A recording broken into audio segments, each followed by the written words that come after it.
कसम से बोल रहा हूँ, मेरा राहुल गांधी जी पे वीडियोस बनाने का बिल्कुल मन नहीं करता। और अब तो मैं ये वाला डायलॉग भी नहीं बोल सकता, क्योंकि मैं पहले ही 3-4 बार बोल चुका हूँ कि जब भी मैं सोचता हूँ कि कुछ ये ऐसा नया कारनामा नहीं कर देंगे, ये कर देते हैं। तो अब तो ये भी नहीं कहा जा सकता। लेकिन फिर भी राहुल गांधी जी कुछ ऐसा नया करिश्मा अंजाम दे देते हैं, ऐसी नई नई डायमेंशंस को जन्म दे देते हैं कि चाहते या ना चाहते हुए भी आपको, you can hate it, you can love it, but you can not ignore it वाला सीन है।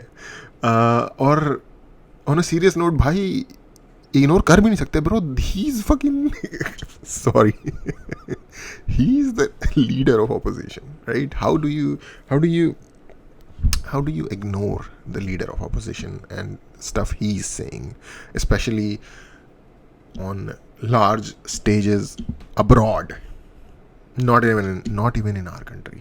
तो दुनिया को मतलब पर्सपेक्टिव जो वो फीड कर रहा है वहाँ बैठ के, वो जा रहा है।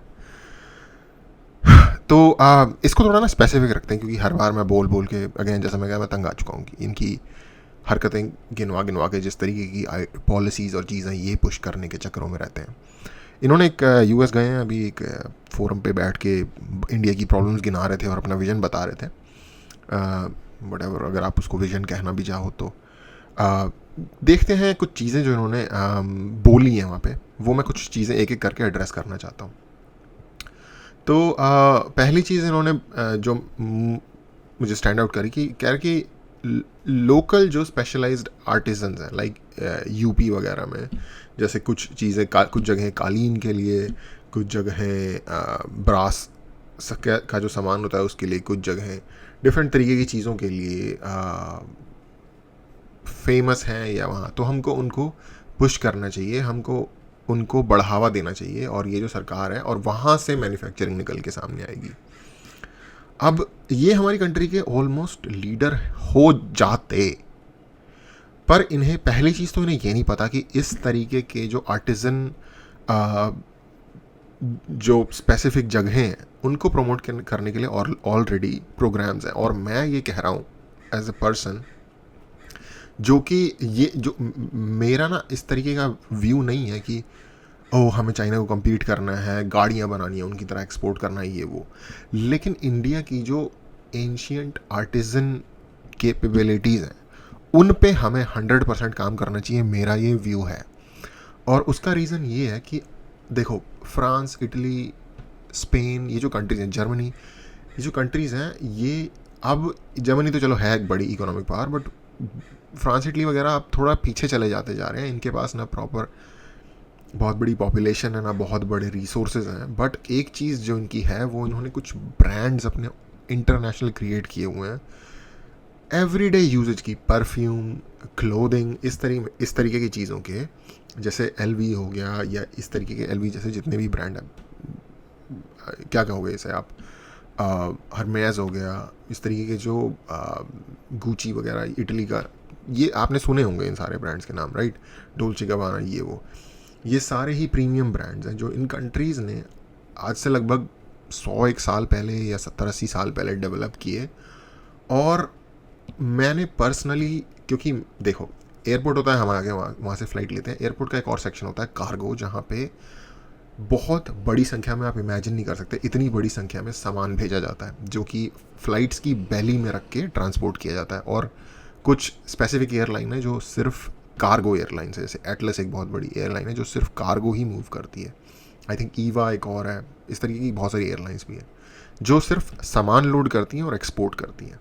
अगर आपने किसी भी डच एयरलाइन जैसे KLM है या एयर फ्रांस है, या इनके किसी सेंटर में जाओगे ना, किसी भी दुनिया के बड़े शहर में, लंदन, न्यूयॉर्क, LA, कहीं पे भी जाओगे, वहाँ का जो एयरपोर्ट का कार्गो सेक्शन होगा, उसमें जो इन एयरलाइन के जो वेयर हाउसेज होंगे, वहाँ पे जब आप इस तरीके के प्रीमियम ब्रांड का जो सामान है उसकी इंपोर्ट देखोगे कितने हाई लेवल पे हो रही है, तो आपको रियलाइज़ होगा कि ये billions and billions and $100 of billion कमा रहे हैं सिर्फ अपना रेगुलर लाइफ का प्रीमियम अपैरल बेच के। तो इंडिया का जो आर्टिजन है, अगर आप उसे ग्रो करोगे, तो ये मेरा खुद का व्यू है, क्योंकि मैंने अपने पर्सनल लाइफ के एक्सपीरियंसेस से इन चीज़ों को देखा हुआ है, तो मैं एग्री करता हूँ। बट राहुल गांधी जी ऐसा कह रहे हैं जैसे कि वहाँ पे कुछ एग्जिस्ट ही नहीं करता। उसके लिए सिस्टम्स हैं गवर्नमेंट के, उसके लिए प्रोग्राम्स चलते हैं। आई डोंट नो इनको खुद को पता है कि नहीं पता, व्हाटएवर। तो ये वाला मुद्दा क्यों उठा के ला रहे हैं मुझे समझ में नहीं आ रहा। और अगेन इनका कहना था कि हम जॉब जनरेट करेंगे। जॉब जनरेट इन चीज़ों से नहीं होती। इन चीज़ों में बड़े ही स्पेसिफिक हाईली स्किल्ड लोग चाहिए होते हैं। हर बंदे को आप वो वाला लेवल का स्किल नहीं दे सकते, क्योंकि हर बंदे की अपनी स्पेशलिटीज़ होती हैं। पार्शियल ट्रूथ है इसमें, लेकिन फुली ट्रूथ नहीं है। In fact to some level distortion कर रहे हैं, क्योंकि ये बता नहीं रहे कि ऑलरेडी प्रोग्राम्स एग्जिस्ट करते हैं। ये कह रहे हैं कि वो जैसे कि मैं ही I came up with this plan. दूसरा इन्होंने एक चीज़ कही कि इंडिया को स्किल की प्रॉब्लम नहीं है, रिस्पेक्ट की प्रॉब्लम है। अगेन मेरी जो वीडियोस देखता है उस बंदे को पता होगा, मैं हमेशा ये बात करता हूँ। हमारे यहाँ ना जो वर्कर ग्रुप है सोसाइटी का, जो बेसिकली सर्विसेज प्रोवाइड करता है, बाल काटने से लेके गाड़ी साफ़ करने से लेके घर में पेंट करने से लेके कंस्ट्रक्शन, जो भी ये जो वर्कर ग्रुप होता है सोसाइटी का, उसके लिए एक समान इंसान के हिसाब से रिस्पेक्ट ही नहीं है। तो ये मेरा एक्चुअली पेट पॉइंट तो शायद नहीं कहना चाहिए, लेकिन मेरा ये एक मेरी दुखती रग है ये क्योंकि मैंने इस पर कितनी ही बार बात की हुई है अपनी वीडियोस में। बट साथ ही साथ ये घुसा दे रहे हैं कि जैसे कि ये ऑपोजिशन की प्रॉब्लम है। भाई आपने ही इस कंट्री को पिछले 10 साल के पहले तक रन किया है। एक 5 साल का पीरियड अगर वाजपेयी जी का निकाल दिया जाए, ये काम आपने करना था। ये इंस्टिल ये थॉट प्रोसेस आपने करना था अपने एजुकेशन सिस्टम के थ्रू जनता में, अपनी ट्रेनिंग के थ्रू जनता में, पब्लिक एड्स के थ्रू जनता में, कि भैया जो भी काम करने वाला इंसान है, अगर वो ना हो आपकी ज़िंदगी हराम हो जाएगी जीना। ठीक है, प्लम्बर गायब हो जाए ना एकदम से सोसाइटी से, रोने लग जाएंगे लोग, क्योंकि खुद तो करना आता नहीं है। और प्लम्बर आया तो आ जा, तू ये कर, तू वो कर, तू ये, बात ढंग से नहीं करते, बदतमीजी अलग करते हैं, काम खुद करना आता नहीं है। हमारी सोसाइटी की बात कर रहा हूँ। तो मैं तो अग्री करता हूँ, बट ऐसा नहीं है कि स्किल की प्रॉब्लम नहीं है, पहली चीज़। दूसरी चीज़, ये जो रिस्पेक्ट नहीं डेवलप हुई, इसमें आपका बहुत बड़ा हाथ है। आप अपनी पार्टी, आपकी तो पार्टी को आप डिसॉल्व कर दो अगर आप कुछ भी इस तरीके के स्ट्रक्चरल चीज़ें ब्लेम करना चाहते हो। सबसे पहले आपको अपनी पार्टी को डिसॉल्व कर देना पड़ेगा, नई पार्टी स्टार्ट करो अपने लेवल पे। एनीवे, स्किल की प्रॉब्लम है इंडिया में, स्किल की बहुत बड़ी प्रॉब्लम है। चाइना से बहुत सारी कंट्रीज़ के जो कंपनीज़ जो इंडिया आ जाती, वो इंडिया के बजाय वियतनाम चली गई। क्यों? क्योंकि यहाँ पे उनको इनफ स्किल्ड वर्कर्स नहीं मिलते हैं। ये एक बहुत बड़ी प्रॉब्लम है। हमारे यहाँ का जो, जिसको हम कहते हैं ना पॉलीटेक्निक, या फिर क्या तो कहते हैं उसे, आई आई टी करके कुछ होता है। पॉलीटेक्निक ही होता है बेसिकली वो, जहाँ पे ट्रेड्स सिखाए जाते हैं, जैसे कि सोल्डरिंग करना, चिप को असेंबल करना, बहुत ही बेसिक लेवल की चिप्स जो होती हैं उनको असेंबल करना, या प्लम्बिंग या वुड वर्क या कुछ भी इस तरीके की चीज़ें सिखाई जा सकती हैं यहाँ पे, ट्रेड्स। इन स्कूलों को ऐसे देखा जाता है हमारी सोसाइटी में जैसे कि वहाँ कौन जाता है। मैंने अपने पूरे ब्लॉक में, नहीं मुझे याद जहाँ मैं रहता था, मतलब बड़ा हुआ है स्कूल डेज में, कि किसी ने भी अपने बच्चे को इस टाइप के स्कूल में भेजा हो। और जिसने भेजा भी शायद होगा हमारे ब्लॉक नहीं तो कहीं दूर किसी को, उसको सारे बंदे देखते, अबे ये तो पॉलिटेक्निक कर रहा है, ये तो पॉलिटेक्निक कर रहा है, पॉलिटेक्निक। आई डोंट नो भाई, उसको एक नीचे निगाह से देखा जाता है। स्किल की बहुत तगड़ी आप सोच नहीं सकते उतनी ज़्यादा ज़रूरत है इंडिया में। बहुत ट्रेड स्कूल्स की बहुत ज़्यादा ज़रूरत है इंडिया में। उनके लिए रिस्पेक्ट बढ़ाए जाने की ज़रूरत है, और उनकी अवेलेबिलिटी बढ़ाए जाने की, सीट्स की बढ़ाए जाने की ज़रूरत है, और लोगों का रुझान उस तरफ लाने की ज़रूरत है कि भाई पैसे भी बनते हैं इससे। एक इन्होंने कहा था कि आईटी सर्विस जो है, आईटीज़ और सर्विसेज जो हैं, और वो ना जॉब्स प्रोवाइड नहीं करती, कंजम्पशन बेस्ड है ये। पहली बात तो जो इंडिया की मेजॉरिटी आईटी सर्विसेज है ना, वो यूएस की कंजम्पशन बेस्ड है, उनकी कंजम्पशन इंडिया में नहीं होती। और लाखों बंदा काम करता है, 300-400 बिलियन डॉलर के ट्यून में उसकी इनकम है इंडिया को आईटी सर्विसेज की। तो यस, वो करती हैं प्रोवाइड। ये झूठ क्यों बोल रहे हो आप एक फॉरेन प्लेटफॉर्म पे जाके इंडिया के बारे में। दूसरा कहते हैं कि कंजम्पशन ड्राइव नहीं करती इकोनॉमी। कंजम्पशन जो है उससे जॉब्स नहीं आती। दुनिया की सबसे बड़ी इकोनॉमी यूएसए है, राइट? कंजम्पशन बेस्ड इकोनॉमी है।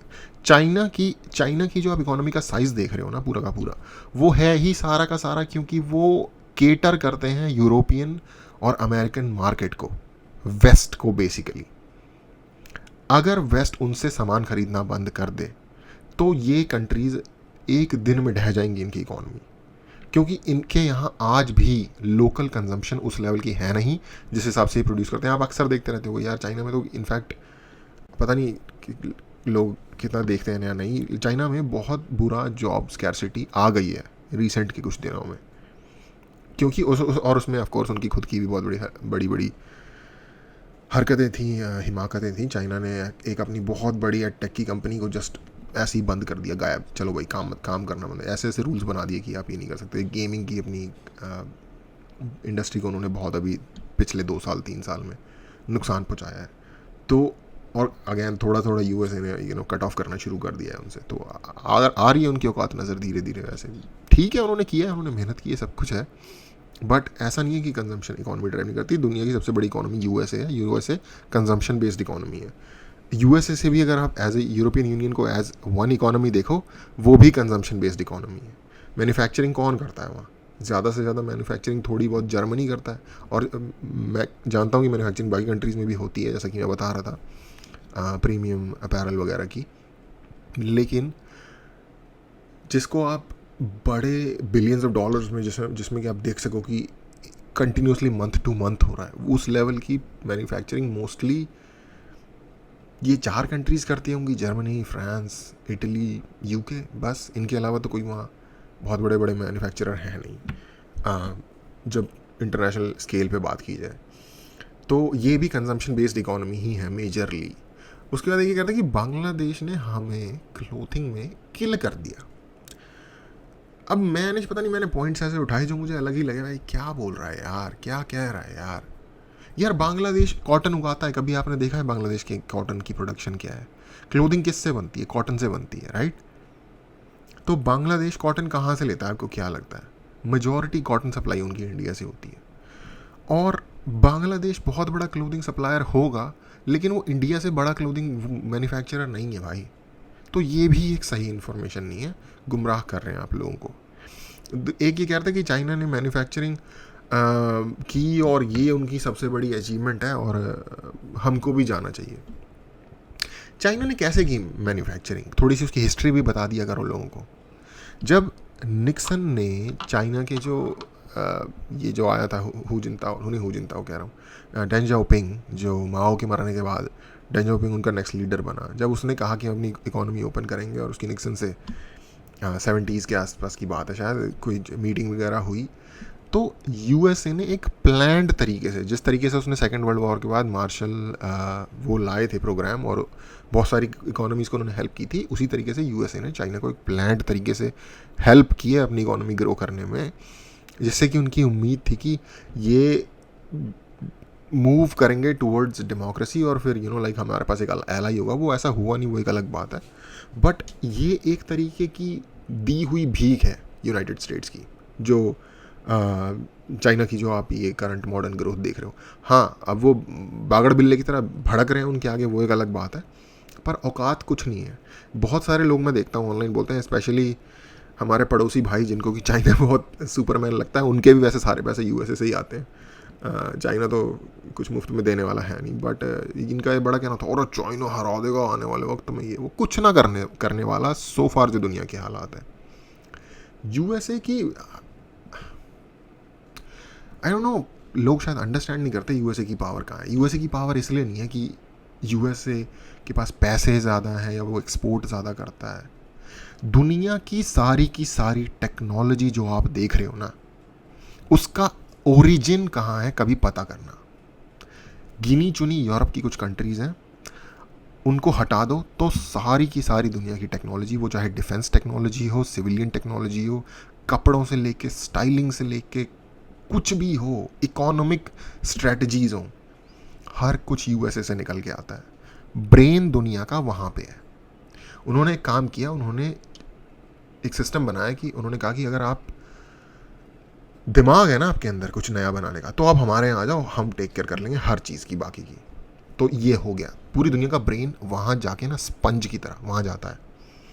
चाइना ज़्यादा से ज़्यादा एक लो क्वालिटी कॉपी चीज़ बना सकता है वहाँ जो होता है उसकी, और इसका एक बहुत बड़ा एग्जांपल है जो चिप्स के आज के टाइम पे पूरी दुनिया में सिचुएशन चल रही है। इवन ताइवान के बारे में कहा जाता है कि ताइवान है सबसे बड़ा सेमीकंडक्टर मैन्युफैक्चरर। ताइवान जो सेमीकंडक्टर मैन्युफैक्चरर है ना दुनिया का सबसे बड़ा, उसके जो डिज़ाइंस हैं वो यूएसए से ही आते हैं। यूएसए को अगर आप एक शेल में डाल दो जहाँ से कुछ आ जा नहीं रहा, अगर इन जितनी भी आपके कागजी शेयर हैं इनकी सबकी इकोनॉमी सीधा प्स करके नीचे ज़मीन पे। यार ये पता नहीं यार, ये इन लोगों को मुझे लगता है कि इनको पता सब कुछ है, ये जानबूझ के पूरी बात बताते नहीं हैं लोगों को। आई डोंट नो, कुछ खास तरीके का एजेंडा पुश फॉरवर्ड करने के लिए। दूसरा ये कहते हैं कि India is not manufacturing and cell phone assembling, कि इंडिया में सेल फोन मैन्युफैक्चरिंग नहीं होती, सिर्फ असेंबल होता है। ठीक है, अभी आप चाइना का दे रहे थे, गुणगान गा रहे थे, ज़रा थोड़ी सी हिस्ट्री बता दो चाइना की। चाइना ने क्या डायरेक्टली चिप्स असेंबल करने शुरू कर दिए थे? क्या वो उन्होंने चिप्स मैन्युफैक्चर करने शुरू कर दिए थे? क्या वो भी असेंबल ही नहीं करते? हाई टेक्नोलॉजी की जो चिप्स होते हैं, जो 10 नैनोमीटर से छोटे चिप्स होते हैं, क्या वो अभी भी बनाती है चाइना? नहीं बनाती। 10 नैनोमीटर से छोटी जो चिप्स होती हैं वो मोस्टली ताइवान में बनती हैं, और कुछ मैन्युफैक्चरिंग अब शायद यूएस ने भी शुरू कर दिया, एरिजोना वगैरह में। तो ये कौन बताएगा? असेंबली से ही शुरुआत होती है सर जी, उसके बाद पार्ट्स भी बनते हैं। और इंडिया में भी सेमीकंडक्टर मैन्युफैक्चरिंग अब स्टार्ट हो रही है धीरे धीरे। एक डील तो आई थिंक टीएसएमसी और वेदांता ग्रुप के बीच में शायद हो गई थी, जो कि विच फेल आउट, बट मुझे लगता है कि और भी कई सारे डील इन प्रोसेस हैं। मैं एग्जैक्टली नाम लेके नहीं बता सकता, बट रिसेंटली भी सुनने में आया था कि कुछ तमिलनाडु में कुछ प्लांट स्टार्ट हो रहे हैं, कुछ महाराष्ट्र में स्टार्ट हो रहे हैं, आई थिंक गुजरात में कुछ स्टार्ट हो रहे हैं। एनीवे, ये बुरी चीज़ नहीं है, ये भी लास्ट 10 साल में हुआ है सेलफोन में असेंबलिंग। आपके टाइम में क्या हुआ था? आप बता दो, आपने क्या किया हुआ है? आपको युवा नेता हर कोई कहता है, आप इतने युवा नहीं हैं। आप तब भी एक नेता थे जब आप ही की गवर्नमेंट थी। फर्स्ट टाइम प्रधानमंत्री 2004 में जब बने हैं मनमोहन सिंह, या तो तब, नहीं तो 2009 के आसपास तो ये फुल फ्लेज आ गए थे इसमें, पॉलिटिक्स में। मुझे एग्जैक्ट डेट याद नहीं, हो सकता है ये फर्स्ट गवर्नमेंट 2004 में भी शायद एमपी बने हैं। तो आपने क्या किया 10 साल में? आप ले आते यार चिप मैन्युफैक्चरिंग अपने लोकेलिटी में जहाँ से आप एमपी बने थे। आप तो इतनी बड़ी लेगेसी फैमिली से आते हो, आपकी बहुत सारे स्टेट्स में गवर्नमेंट है, जिन स्टेट्स में आपकी गवर्नमेंट है वहाँ आपने क्या उखाड़ लिया यार? ये, और सबसे अगर सोच के देखो बुरी बात है, ये जाके ना ये फॉरेन स्टेज पे एक बात करें, यूएसए में बैठ के बात कर रहे हैं। मुझे वीरदास भाई जो मर्जी बोलता रहे, उसके फ्रीडम ऑफ स्पीच है, जब वो इंडिया के बाहर जाके एक फॉरेन स्टेज पे एक लुगाई की तरह चुगलियां लगा रहे हैं ना, वो चीज़ से दिक्कत होनी चाहिए हर किसी को। और अब यहाँ ये मत बोलने लगे ना कि लुगाई बोल दिया, ये वो। भाई एक तरीका है, एक बात करने का, एक वो है वे। लुगाई लड़कों को भी कहते हैं, जो लड़के इस तरीके की चुगलियाँ लगाते हैं ना, उनको भी लुगाई कह दिया जाता है, बाय द वे। एक इन्होंने एग्जाम्पल दिया था कि ये गए किसी शहर में, वहाँ इनको वो मिला जूते बनाने वाला व्यक्ति। वो कहता है कि मुझे जूते बनाने की 40 साल का एक्सपीरियंस है, मुझे कोई रिस्पेक्ट नहीं देता, ये वो। यस भाई, नहीं देते। हमारे यहाँ आर्टिजन की रिस्पेक्ट नहीं है, ये एक प्रॉब्लम है। बट क्या ये बीजेपी की प्रॉब्लम है? इसमें ज़्यादा श्रेय किसको दिया जाना चाहिए? लगभग आज़ादी के हुए अब तक 70 साल में 60 नहीं तो 55 साल कांग्रेस की गवर्नमेंट रही है, बल्कि 70 से ज़्यादा हुआ है यार। 79 ईयर्स हो गए। 79 ईयर्स में से 15 साल बीजेपी की गवर्नमेंट निकाल दो, इधर उधर की 4 साल की ऐसी इधर उधर की मिक्स गवर्नमेंट भी निकाल दो, तो भी 15 कहाँ 10 15, हाँ ठीक है, तो भी 50 साल आपकी गवर्नमेंट थी। आपने क्या किया आर्टिजन की रिस्पेक्ट बढ़ाने के लिए कंट्री के अंदर? और अभी भी मैं गया था प्रगति मैदान है एक दिल्ली में एक जगह जहाँ पे फेयर्स लगते हैं, डिस्प्ले होता है इस तरीके का, वहाँ पे आर्टिजन की शॉप्स लगते हैं, सब कुछ होता है। जो लोग थोड़े से ट्रेंड हैं, थोड़े से सब हैं, वो देते हैं रिस्पेक्ट। ज़्यादातर लोग जो सड़क पे चलने वाले हैं वो नहीं देते रिस्पेक्ट। दूसरा कह रहे थे कि गवर्नमेंट उनको दोबारा से ट्रेन करनी है जूते बनाने में। अबे भाई, वो ट्रेनिंग बिजनेस चलाने की होती है, बैंकिंग को कैसे मैनेज करना है, फाइनेंसेस को कैसे मैनेज करना है, अपने बिजनेस को अपस्केल कैसे करना है, बढ़ाना कैसे है, वो उस चीज़ की भी ट्रेनिंग होती है। और नए नए जूते बनाने की अगर एक स्किल उन भाई ने, उन सर ने, जो भी वो हैं, उन्होंने 40 साल पहले सीख ली, तो नए उस ट्रेड में क्या डेवलपमेंट्स हुए हैं वो भी सीखने की चीज़ की बात होती है। एक चीज़ है उसे देसी तरीके से करना और उसमें साइंटिफिक वे इंट्रोड्यूस कर देना। क्या ये कोई बुरी बात है? कुछ दे ही रही है ना government. Anyway comparing the okay federalism US और इंडिया का कंपेयर कर रहे थे कि इंडिया यूनियन ऑफ स्टेट है, यूएसए भी यूनियन ऑफ स्टेट है, और यूएसए में सारे स्टेट बराबर हैं और इंडिया में भी सारे स्टेट बराबर होने चाहिए। इनको एक घंटे का या तो यूएसए का कुछ पता नहीं है, या तो ये इंडिया की जनता को चू समझते हैं बहुत ही हाई लेवल का। यूएसए में सब स्टेट बराबर है भाई, बुक में तो इंडिया में भी बराबर है, बुक में वहाँ भी बराबर है। कभी आप गए हो मिशिगन या ओहायो, जिनको रस्ट बेल्ट बोला जाता है, जहाँ पे फैक्ट्रियाँ बंद हो गई, जहाँ के लोगों को भाग भाग के जाना पड़े? कभी आप वेस्ट वर्जीनिया गए हो, जहाँ पे कोल माइंस बंद हुए 60-70 साल हो गए, और वहाँ के लोग मतलब इंडिया में झुग्गी में रहने वाले लोग भी उतने मेंटली या फिर जेनेटिकली बुरी हालत में नहीं रहते अपनी रियल लाइफ में जितने वहाँ के कुछ लोग रहते हैं? कुछ नहीं पता। कभी आप सर्च कर लेना एक rust belt states, economic condition in rust belt state, या फिर वेस्ट वर्जीनिया में क्या हालात हैं लोगों के जो कोल माइनर्स थे उनके, कभी कभी सर्च करना इन चीज़ों के बारे में। इस तरीके से कंपैरिजन नहीं बनता। अगेन यूएसए एक बहुत ज़्यादा डेवलप्ड कंट्री है, इंडिया से बहुत अमीर कंट्री है, वहाँ के लोग हम कंपेयर नहीं कर सकते। उसका रीज़न ये है कि मेरा ये मानना है कि यूएसए में जो व्यक्ति बुरी हालत में है ना, वो या तो मेंटली पूरी तरीके से स्ट्रांग नहीं है, या कुछ ना कुछ उसको एक डीप लेवल पे प्रॉब्लम है। वो गवर्नमेंट को पूरा ब्लेम नहीं किया जा सकता वहाँ इस चीज़ के लिए। इंडिया में है, इंडिया में मुश्किल है, मैं मानता हूँ, लेकिन वो फेडरलिज्म की गलती नहीं है वहाँ के या फिर इंडिया के। इंडिया में भी भाई सारे स्टेट्स बराबर ही हैं पेपर के ऊपर, और कुछ स्टेट अमीर हैं क्योंकि भाई इंडिया में बहुत सारे स्टेट ऐसे जिनका सी लगता है जिनके साथ, जिनके पास पोर्ट है। अब बिहार या फिर उत्तराखंड उतनी तेज़ी से नहीं तरक्की कर सकता ना, उत्तराखंड में माउंटेन्स हैं, उनको डेवलप करना मुश्किल है। बिहार में बाढ़ आ जाती है, ओशन लगता नहीं है, एक्सपोर्ट करना मुश्किल है। आप ये बताओ, आपके एलआई ने वेस्ट बंगाल को डाउन द ड्रेन, जबकि शायद इंडिया की सबसे बड़ी इकोनॉमी था एक टाइम पे, one of the major cities वहाँ पे है, डाउन द ड्रेन कैसे ड्राइव की वहाँ की इकोनॉमी, ये आप बताइए। एक ही सेक्युलरिज्म कंपेयर करते हैं भाई। यूएसए में ना नोट खोल के देख लेना डॉलर का, इन गॉड वी ट्रस्ट लिखा होता है, और वो गॉड उनका क्रिश्चियन गॉड है। और मैं इसे बुरा चीज़ नहीं कह रहा, अच्छी बात है, उनका जो कल्चर है उनको वही फॉलो करना चाहिए। I like this about them कि वो एक क्रिश्चियन कंट्री है, होना भी उन्हें ऐसे ही चाहिए, क्योंकि वो उनका कल्चर है। हर किसी को अपने कल्चर की रिस्पेक्ट करनी चाहिए और उसे फॉलो करना चाहिए। कोई ऑब्लाइज नहीं करता किसी और को कि मैं दूसरे के भी कल्चर की रिस्पेक्ट करूँ, ठीक है। हाँ जी, हमको कोई बुरा, हम बुरा नहीं बोलेंगे भाई, उनका कल्चर है उनके लिए ठीक होगा, हमारा कल्चर है हमारे लिए ठीक होगा। हमें ये एक्सपेक्ट नहीं करना चाहिए हमारे कल्चर के साथ चलो या फिर सेक्युलरिस्ट बन जाओ। भाई तुम कौन हो दूसरे को बताने वाले? और तुम इंडिया के सेक्युलरिज्म से उनका वो मत करो कंपेयर भाई। इंडिया एक सिविलाइजेशनल कंट्री है, वो उनकी सिविलाइजेशन हेल करती है यूरोप से, मोस्टली इंग्लैंड और जर्मनी से, तो वो उनका मैटर है। तो वो भी कोई फ्रेंच वाले, कौन कौन सा होता है, फ्रेंच का एक वर्ड है, वो उस लेवल के लिबरल नहीं है, पहली बात। दूसरी, वो एक क्रिश्चियन कंट्री है जो कि उनके बारे में अच्छी। कभी भी मौका मिले यूएसए चले जाना, किसी भी एक वहाँ के जो इंटरस्टेट हाईवेज होते हैं, कभी भी उन पर ट्रैवल कर लेना। 1000 किलोमीटर चलोगे, 2000 5000 चर्च दिख जाएंगे रोड के साइड पे। स्पेशली छोड़ो, कैलिफोर्निया सबसे कॉमी स्टेट है वहाँ का, वहाँ दिख जाएंगे आपको चर्च इस नंबर में। डिफरेंट डिनोमिनेशंस के हो सकते हैं, वो बात अलग है।